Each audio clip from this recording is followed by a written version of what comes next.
Bismillahirrahmanirrahim. Bismillahirrahmanirrahim. Assalamualaikum warahmatullahi wabarakatuh. Alhamdulillah. Salatu wassalamu ala sayyidina Rasulillah wa ala alihi wa sahbihi mawala. La haula wa la quwata illa billah. Ba'du. Sahabat sekalian, sebagaimana biasa, pertanyaan. Kita cari dulu. Assalamualaikum warahmatullahi wabarakatuh. Bagaimana pendapat pelungguh deh? Umat saat ini lebih banyak diperbudak oleh para ulama, para tuan guru, atas nama surga. Baik. Terima kasih. Pertama, mungkin umat diperbudak atas nama surga. Ada satu ayat ya. Saya mau sampaikan surat Al-Hujurat ayat 13 kalau nggak salah. Bismillahirrahmanirrahim. Bunyinya, ya ayuhan nas, hai manusia, inna khalaqnakum min dzakari wa unsa. Sesungguhnya kami menciptakan kalian dari laki-laki dan perempuan. Waja'alnakum syu'uban, dan menjadikanmu berbangsa-bangsa, syu'uban wa qabaila, dan bersuku-suku, lita'arafu, agar kalian saling kenal, saling tahu. Ini kalimatnya yang indah. Inna akramakum indallahi atqakum. Sesungguhnya yang paling mulia di sisi Allah, indallah atqakum, adalah yang paling bertakwa di antara kamu. Innallaha alimun khabir. Kalau kita acunya itu kepada ayat ini, inna akramakum indallahi atqakum, sesungguhnya yang paling mulia di sisi Allah adalah yang paling bertakwa di antara kamu. Nah, kemuliaan seseorang itu, kalau dia sudah bertakwa, udah bertakwa, akan tercermin dari hidupnya ketika dia sedang hidup dan hidupnya ketika dia sudah meninggal dunia. Maksudnya ketika dia hidup, dia sepertinya segala halnya itu mudah, sangat mudah ya. Sepertinya sangat mudah. Dan ketika dia meninggal dunia, dia nampak hidup walaupun sudah meninggal dunia. Namanya masih dikenang, kebaikannya masih diingat. Ya, seperti Maulana Syekh lah, beliau kan sudah meninggal, tapi beliau masih tetap kita sebut kebaikan-kebaikannya, jasanya, dan kita kirimkan Fatihah buat beliau dan keluarga. Jadi orang yang paling bertakwa di antara kamu adalah yang paling mulia, atau yang paling mulia di antara kamu di sisi Allah adalah yang paling bertakwa. Nah, orang yang paling mulia ini kan kemuliaannya itu kita muliakan dia di dunia dan kita muliakan dia di akhirat. Ini dulu dasarnya. Sekarang siapa yang paling mulia itu? Biasanya ya, yang paling mulia itu adalah fadlul alim 'alal 'abid kafadlul qamari 'ala sairil kawakib. Adalah orang yang paling banyak ilmunya itu.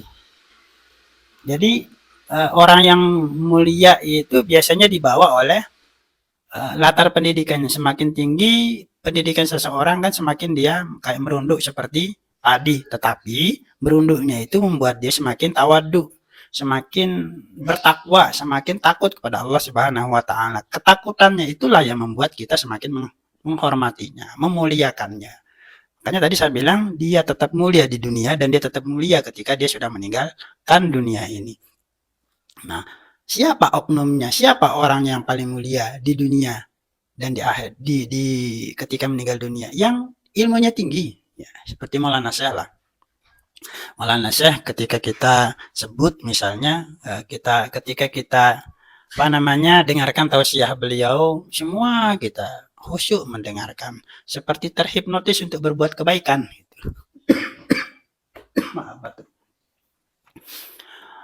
Sehingga ketika beliau misalnya menyampaikan ilmu, semua kita sangat sami'na wa ata'na. Ketika beliau juga mengarahkan pembangunan, kita sami'na wa ata'na. Kenapa demikian? Karena kita sangat memuliakan beliau di dunia ini. Dan beliau melakukan sesuatu itu tidak dengan dasar memperbudak kita, enggak ya. Justru beliau membangun dan mengaktualisasikan, memberdayakan umat untuk kepentingan mereka. Beliau mengajak kita membangun madrasah. Untuk kepentingan siapa madrasah itu pada akhirnya? Bukan untuk kepentingan beliau sendiri, bukan. Tetapi untuk kepentingan masyarakat supaya bisa menimba ilmu di sana. Bukan diperbudak oleh kita. Beliau walaupun seorang ulama, Tuan Guru tidak pernah memposisikan dirinya sebagai raja yang dilayani. yang didengarkan petuahnya semata, enggak. Beliau kan lima takulu ma la taf'alun. Kabur maqtan indallahi an taqulu ma la taf'alun. Beliau menyampaikan apa yang sudah dikerjakan. Maksudnya begini, beliau meminta orang menyumbang, sebelum meminta orang menyumbang, beliau sendiri yang sudah melepas sumbangan. Gitu. Sebagai pancingan bahasa beliau kan. Ya, Tuan Guru Bajang kemarin-kemarin waktu pengajian itu, beliau melihat masjid, belum jadi masjid ini, beliau mengeluarkan uang. Nih 5 juta saya nyumbang. Gitu. Padahal kan masyarakat ikut. Gitu. Bukan memaksakan kehendak, memaksakan masyarakat untuk nyumbang semata, tapi yang menyampaikan tidak nyumbang, enggak. Itu. Nah, kalau pola yang digunakan oleh para ulama kita itu seperti yang dilakukan oleh Maulana Syekh, termasuk Tuan Guru Bajang, maka nggak ada istilah perbudakan mungkin ya. Sama dengan gotong royong misal. Ketika meminta orang gotong royong, yang meminta gotong royong itu jangan duduk di kursi. Ikut dong, pegang pacul, pegang apa, sekop gitu ya. Pegang apa itu ya, baskom, ikut supaya tidak terkesan diperbudak.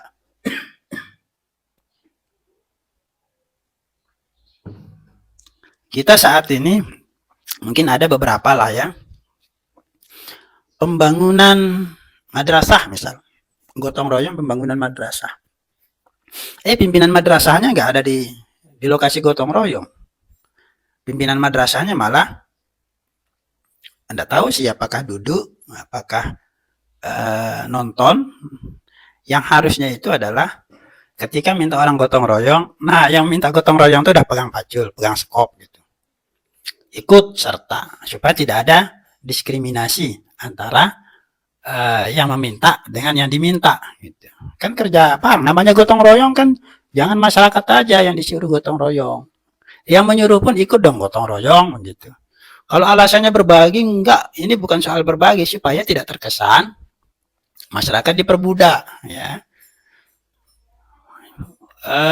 Sama halnya dengan kita bikin madrasah misal. Kita bikin madrasah. Ketika madrasah sudah jadi, ikut sertakan masyarakat yang membuat madrasah itu sebagai sesuatu di dalam madrasah itu. Ya, jangan ketika jadi madrasah itu merasa memiliki. Ya, dia merasa memiliki, dia maunya pengurusnya dia, kemudian bahkan diwariskan lagi. Enggak, bukan begitu. Ya. Tempat-tempat umum untuk kegiatan sosial, pendidikan, dakwah, ya, semuanya menjadi milik bersama, ya.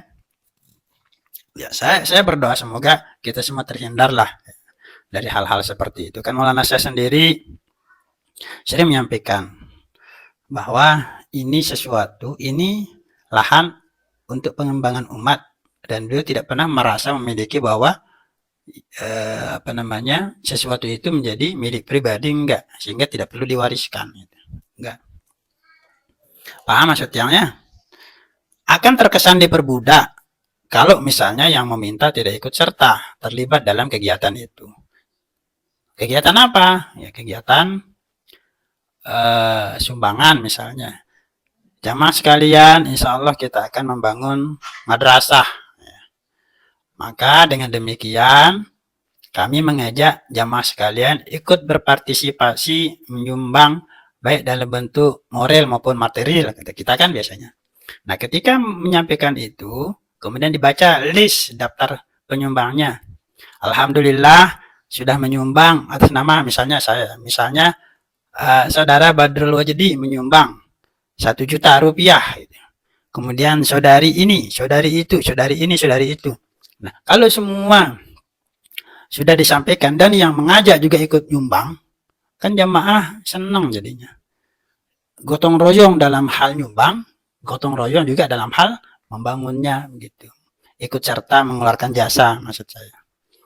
Nah, kalau seperti itu kan tidak terkesan diperbudak. Saat menyumbang, yang mengajak ikut serta, bahkan lebih besar mungkin sumbangannya. Baru tidak terkesan diperbudak. Ya.